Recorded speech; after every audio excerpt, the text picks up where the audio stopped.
টেলিভিশনের ওয়াজ করলে যার ঘরে টেলিভিশন আছে একটু লাগে, কি কান লাগে না? সুদের ওয়াজ করলে সুদ ঘরের গা পড়ে জ্বলে, সুযোগ পেলে মার দেয়, আছে না নাই? আসলে উলামায়ে কেরাম কি? উম্মতের ডাক্তার। উম্মতের কি ডাক্তার? কারণ ডাক্তার সাহেব চিকিৎসা দেওয়ার ক্ষেত্রে যদি বলে অপারেশন করতে হবে, কোনো পাগল আছে বলে না অপারেশন দরকার নাই, মরে যাই যা হয় হবে? কি বলবে কেউ? বলবে নাকি? নাকি বলবে 1000 টাকা লাগুক, লক্ষ টাকা লাগুক, যা লাগে লাগুক, আমার অপারেশন করো, আমাকে বাঁচাও, বলে কি বলে না? তো উম্মত সোজা রাস্তা থেকে বেকার রাস্তায় চলে যায়।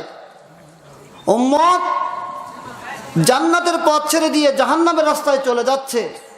আর উলামায়ে কেরাম বসে থেকে শুধু মসজিদে বসে তসবিহ টিপবে, ইল্লাল্লাহ ইল্লাল্লাহ ইল্লাল্লাহ। এটা কি হলো? চেষ্টা করবে না বাবা? এখন চেষ্টা করতে গেলেই তো অসুবিধা। যখন ওয়াজ বিরুদ্ধে চলে যায় কষ্ট লাগে, শয়তান ওয়াসওয়াসা দেয়, লাঠি একখান ধরে দাঁড়ায় থাকে, বলে এখনো বসে আছিস, মান্নাটা মাথার বরবারি। ঠিক না বে ঠিক? কারণ শয়তানের কাজ তো আছে না নাই? মুরব্বীরা বলেন হেফজখানায় পড়ে, মাদ্রাসায় পড়ে, ছোট ছোট মানুষ এত চালু হয় কি করে?